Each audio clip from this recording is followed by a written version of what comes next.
आप सभी का अभिवादन है। मैं doctor Ranjana Pandey, Lalbagh educational institute Hindi विभाग में असिस्टेंट प्रोफेसर के पद पर कार्यरत हूँ।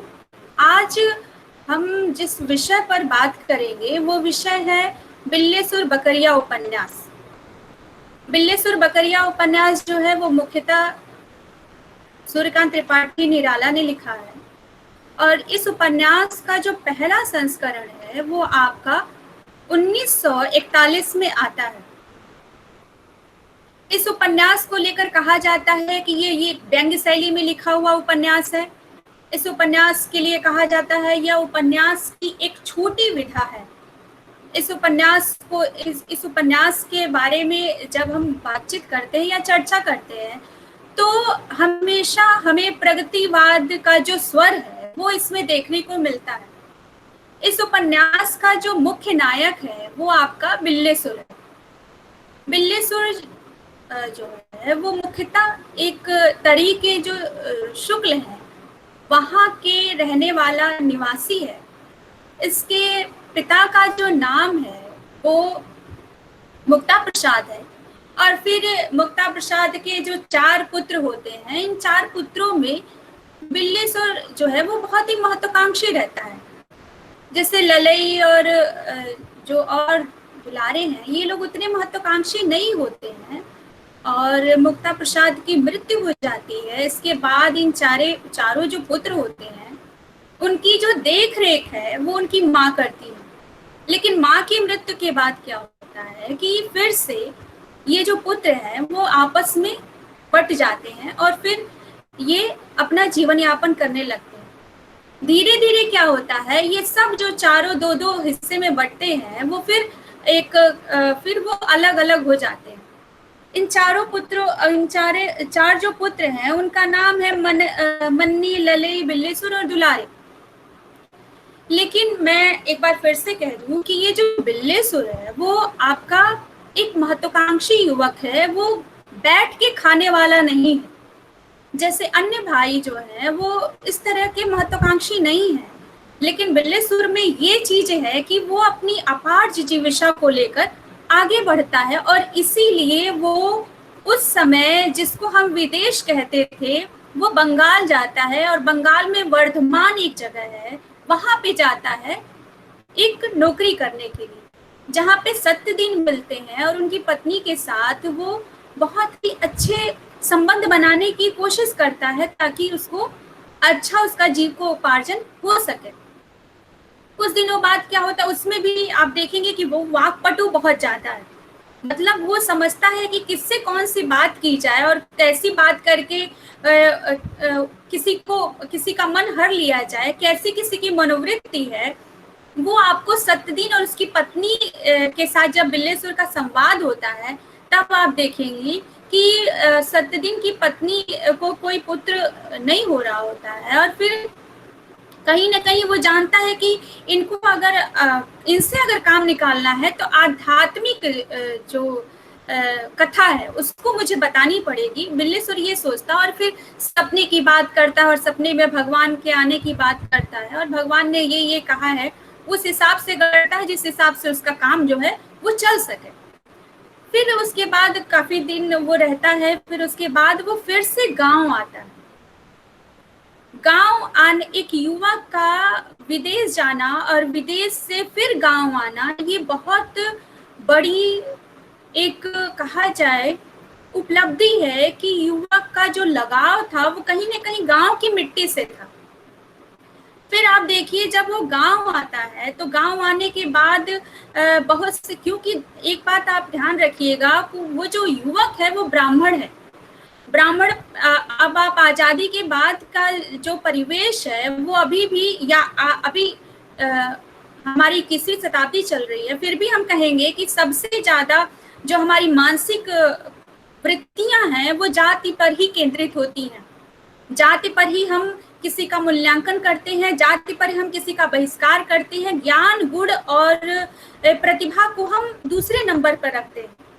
लेकिन निराला जब ये लिख रहे होते हैं और निराला भी ब्राह्मण थे, ये भी जान लीजिएगा, सूर्यकांत त्रिपाठी निराला है, और बिल्लेश्वर भी शुक्ला है और वो ब्राह्मण है। कहीं ना कहीं जो त्रासदियां हैं बिल्लेश्वर के जीवन में, वो उठ खड़े होने की जो जिज्ञासा है वो कहीं ना कहीं निराला की जिज्ञासा से जुड़कर आपको देखनी चाहिए कि किस तरीके से निराला अपनी रचनाओं को ले लेके घूमते हैं, लेकिन कोई उनकी रचनाओं को संपादित नहीं करता है, कोई उनकी रचनाओं को प्रकाशित नहीं करता है।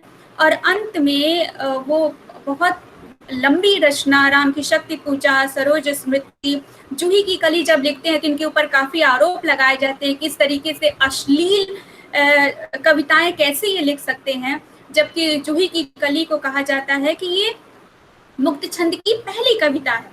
विजय वन वल्लरी पर सोती थी सुहाग भरी, स्नेह स्वप्न मग्न कोमल तरुण तरणी, जूही की कली दृगबंद किए शिथिल पत्रांग में। तो जब वो जूही की कली को एक नववधू के रूप में परिभाषित करते हैं और उसको पूरी तरीके से उसकी बात करते हैं, तो सब लोग कहते हैं कि ये कैसी कविता लिख रहे हैं। फिर आप देखेंगे कि धीरे धीरे इसी कविता को लेकर बहुत सी चर्चाएं चली, और जब चर्चाएं चली तो उनको जो जगह मिलनी चाहिए थी वो जगह धीरे धीरे मिलने लगी निराला को।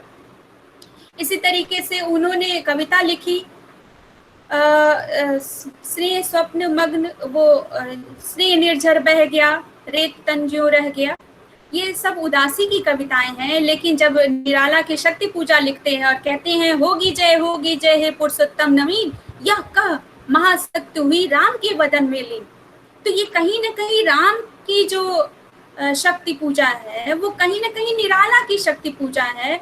और इसी सबको लेते हुए तब आप बिल्लेश्वर बकरिया उपन्यास में प्रवेश करेंगे तो आप देखेंगे कि कहीं ना कहीं उठ के खड़े होने की जो जिज्ञासा बिल्लेश्वर के अंदर है वो निराला की चेतना में विद्यमान है। इसीलिए देखेंगे जब वो गांव आता है तो गांव वालों में एक मानसिक वृत्ति बन जाती है कि ये पैसे कमा कर आया है। फिर भी वो गाय के लिए सब लोग कहते हैं, लेकिन वो बकरियों को लाता है, बकरियों का पालन करता है, तो सब उसका मजाक उड़ाने लगते हैं क्योंकि बकरियां ब्राह्मण नहीं पाल सकता। ये ऐसी मानसिकता थी, बकरियां ब्राह्मण नहीं पाल सकता, बकरियां सिर्फ गरेड़िया एक जाति विशेष है जो पशुपालन करता है, वही कर सकता है। लेकिन उस मानसिकता को काटने का काम किया बिल्लेश्वर ने। फिर वो पालता है और बहुत उसका उपहास भी उड़ाया जाता है। इसी वजह से जिन जिन लोगों ने उपहास किया उसका, उन लोगों को उसने बकरियों का नाम उन लोगों पर ही रख दिया। कितना बड़ा प्रतिकार है। इसके बाद जब आप आगे बढ़ते हैं तो आपको देखने को मिलेगा 2-3 किस्से हैं, ज्यादा तो इसको समेटा नहीं जा सकता, लेकिन हाँ बिल्लेश्वर के जो एक महत्वाकांक्षा है उस पर बातचीत की जा सकती है। फिर त्रिलोचन एक हैं जो गांव के ही रहने वाले हैं, और फिर वो त्रिलोचन जो है वो बिल्लेश्वर की मनोवृत्ति को पकड़ते हुए अपना काम निकालने के लिए उससे ब्याह का प्रस्ताव रखते हैं। ब्याह किससे होना है, कैसे होना है, किसकी लड़की है, क्या है, ये सब कुछ नदारत है इस उपन्यास में। एक लड़की की जो कल्पना है वो कहीं ना कहीं त्रिलोचन की ही कल्पना थी, क्योंकि त्रिलोचन वास्तविकता में किसी की मदद नहीं कर सकता था। और इस चीज को जो बिल्लेश्वर है वो बखूबी जानता था। बिल्लेश्वर ऐसा है, ये नहीं है कि आंख बंद करके किसी पे भरोसा कर ले। वो फिर त्रिलोचन के पीछे पीछे लग जाता है, फिर उसकी जांच परख करता है कि क्या वो लड़की है। अगर लड़की है तो मैं इससे बात करूंगा, मैं उसको देखूंगा कि वो कहाँ पे है, कैसी है। त्रिलोचन उस अंधविश्वासी प्रवृत्ति का नहीं है जिसमें ये कहा जाए कि जोड़ियां तो भगवान के यहाँ होकर ही आती हैं और बनाने वाला ऊपर वाला है, ये हम सब कुछ नहीं कर सकते। उस चीज को वो तोड़ता है। जो बिल्लेश्वर है वो उस चीज को तोड़ता है, कहता नहीं, अगर ये बता रहा है तो मुझे देखना है, मुझे बात करना है, मुझे पता लगाना है। तो धीरे धीरे वो पता लगाने की प्रक्रिया में मन्नी की सास से मिलता है, और सास से बातचीत होने में उसको सास जो उसकी सास काकी हैं वो कहीं ना कहीं उसकी मदद करती हैं। और काकी भी देखेंगे कि काफी चतुर हैं। वो जानती हैं कि इसको एक स्त्री की जरूरत है, तो वो कहती है कोई बात नहीं, मैं तुम्हारी शादी कराऊंगी और पैसे रुपए की भी बात करती हैं, और फिर भी जो बिल्ले सुर है वो तैयार हो जाता है। और तैयार होने के बाद देखेंगे कि फिर उसी बीच में खेती की जब बात आती है, तो खेती में शकरकंद जब बिल्ले सुर बोने की प्रक्रिया में रहता है तो गांव वाले उसकी कोई मदद नहीं करते। फिर भी इस चीज को आपको लेना चाहिए कि गांव वाले मदद नहीं करते, फिर भी बिल्ले सुर अपने लक्ष्य पर अडिग रहता है और शकरकंद अकेले ही बोता है। जब अच्छी फसल उग जाती है तो गांव वाले आश्चर्य में पड़ जाते हैं और सब सोचते हैं कि अगले साल हम भी बोएंगे। इसका मतलब ये है कि जब भी आप अपने काम को करने के लिए कोई लक्ष्य निर्धारित करते हैं तो बहुत सी ऐसी परिस्थितियां आएंगी जिसकी वजह से आपको अड़चन आएगी और कहीं ना कहीं आपको लगेगा कि हम उससे पीछे हट जाएं। लेकिन जीतता वही है जो कब बहुत सी अड़चनों को पार करता हुआ अपने लक्ष्य तक पहुंचता है। गांव वाले मदद नहीं करते हैं, शकरकंद की खेती अकेले ही करता है। शकरकंद बहुत ही अच्छी फसल होती है, उसके बहुत अच्छे दाम मिलते हैं, गांव वाले उससे और जलन करने लगते हैं। लेकिन कुछ जो हैं काम निकालने वाले, वो उसके पर हावी होना शुरू करते हैं। जहां विवाह के लिए बिल्ले सुर परेशान होता है, वहां अब प्रस्ताव आने लगते हैं कि ये लड़की है वो लड़कियों, क्योंकि देखिए पैसा ही इस समय का सबसे बड़ा देवता है। पैसा ही इस समय का सबसे बड़ा सच है, और पैसा ही मित्र है और पैसा ही शत्रु है, पैसा ही गरीबी है और पैसा ही अमीरी है। तो इस चीज को, आर्थिक जो विषमताएं हैं उस चीज को इस उपन्यास में रखने की कोशिश की गई है कि बिना पैसे के त्रिलोचन भंगी टाइप का किसी को लगता था, और पैसे से युक्त हो गया तो सबने सोचा सोने की ईंट लेकर आया है, और फिर उसकी शादी और उसकी इज्जत और उसकी मान मर्यादा को सबने बहुत ही ऊंचा आंका। तो इस चीज को, ऐसा नहीं है कि त्रिलोचन इस चीज को जानता नहीं, इस चीज को बखूबी जानता है कि ये सारी जो चीजें हैं वो पैसे के पीछे हो रही हैं, मैं इसमें महत्वपूर्ण नहीं हूँ। ये कहिए कि मेरे श्रम से, मेरे व्यक्तित्व से, मेरे आचरण से कोई मेरे पीछे पीछे आ रहा है। तो त्रिलोचन कह रहे हैं, बिल्ले सुर ये जानता है कि कोई भी ऐसा तत्व तो नहीं है कि मेरे गुण की वजह से ये गांव वाले या अन्य जो लोग हैं वो इसके पीछे पड़े हुए हैं। वो जानता है कि सिर्फ पैसे की वजह से ये सारे जो क्रियाकलाप है वो हो रहे हैं, वो भी बखूबी जानता है। फिर अपना विवाह करवा लेता है। विवाह में भी वो काफी धूमधाम से अपनी शादी करता है, और शादी करके फिर वो आ जाता है। लेकिन भीतर ही भीतर वो जानता है कि मैं कितना पैसेवान हूँ, कितना धनवान हूँ, और कितना हकीकत है।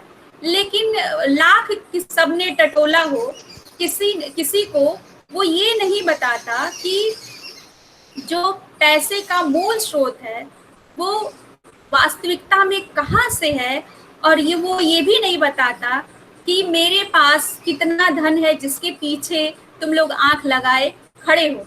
वो एक भ्रम का पर्दा डाले रहता है, क्योंकि उसको पता चल जाता है ये भ्रम का पर्दा अगर मैंने नहीं डाला तो ये गांव वाले मुझे जीने नहीं देंगे। इसीलिए वो अंत तक किसी को ये नहीं बताता कि मैं धनी कैसे हुआ। इस उपन्यास को पढ़ते हुए 2-3 चीजें आएंगी कि एक तो समाज की कैसी प्रवृत्ति है, समाज की प्रवृत्ति के अनुकूल अपनी प्रवृत्ति को बदलने की कोशिश नहीं होनी चाहिए। हमारा जो लक्ष्य है उसको साधने के लिए कितनी भी प्रतिक्रियाएं क्यों ना हो, हमें आगे बढ़ना ही होगा। दूसरी और तीसरी चीज ये कि कोई कहे कि ये सूर्य है तो जरूरी नहीं है आप भी मान लें सूर्य है। आपको ये पता होना चाहिए कि दिन का समय क्या है और रात का समय क्या है। इसीलिए एक कविता है, उसमें कहा गया, राजा बोला रात है, मंत्री बोला रात है, सबने बोला रात है, ये सुबह सुबह की बात है। तो इस तरीके का बिल्ले सुर नहीं है। अगर किसी ने रात कहा तो वो पीछा करेगा अंधेरा कहाँ है। अंधेरा है तो किस तरह का अंधेरा है, क्या बनाया हुआ अंधेरा है या वास्तविकता में अंधेरा है। क्योंकि देखेंगे प्रगतिवाद का जो स्वर है वो शोषित और शोषक वर्ग का है, और शोषक जो वर्ग है वो अपनी आवाज को मुखर करता है। और कहीं ना कहीं देखेंगे कि जो बकरियों के नाम पर जमींदार और जितने भी पटवारी और जितने भी लोग रहते जो इसको ताना देते, उनके नाम पर बकरियों का नाम रखना एक तरीके से बहुत बड़ा एक संवाद है, बहुत बड़ा एक कहा जाएगा प्रतिघात है। इसको प्रतिघात भी नहीं कहेंगे, बहुत बड़ा प्रतिकार है, ये कह सकते हैं। तो ये सारी चीजें आपको देखने को मिलेंगी और कहीं ना कहीं इस उपन्यास में जो ब्राह्मण को केंद्र में रखकर और उससे बकरी पालन, उससे कृषि पालन करवाया गया, वो एक तरीके से हमारी जो मानसिक वृत्ति है उसको तोड़ने की कोशिश की गई कि ब्राह्मण जरूरी नहीं है कि जो जन्म से हुआ वो कृषि पालन नहीं कर सकता, वो बकरियां नहीं चला सकता, और जरूरी नहीं है जो शूद्र है वो पढ़ाई लिखाई नहीं कर सकता, वो पूजा पाठ नहीं कर सकता, वो पंडित नहीं हो सकता। क्योंकि जो ब्राह्मणत्व है, जो छात्र धर्म है, जो क्षत्रिय धर्म है, ये सब प्रवृत्ति पर निर्भर करते हैं, न कि जन्म पर निर्भर करते हैं। तो ये सारी चीजें जो हैं वो आपकी एक साथ इस उपन्यास में देखने को आपको